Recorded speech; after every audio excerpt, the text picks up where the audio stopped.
ఈరోజు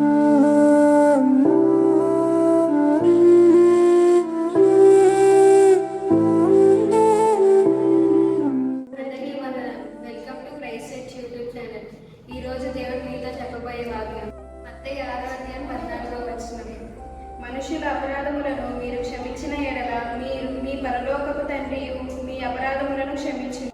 ఇక్కడ మనం క్షమించడం క్రైస్తవులకు ఖచ్చితంగా ఉండాల్సింది. క్షమించడం మనుషుల అపరాధాలను మీరు క్షమించిన ఎడల, మనుషులు చేసే తప్పులను మనం క్షమిస్తే మన స్నేహితులే మనల్ని మోసం చేయవచ్చు, కానీ వాటిని కూడా మనం క్షమించాలి. వాళ్ళు చేసే తప్పులను క్షమించాలి. బంధుమిత్రుల్లో కూడా ఎన్నో గొడవలు జరిగితే వాళ్ళు ఒకవేళ క్షమించగలిగితే, ఒకరినొకరు క్షమించుకోగలిగితే ఆ గొడవలు అనేవి ఉండవు.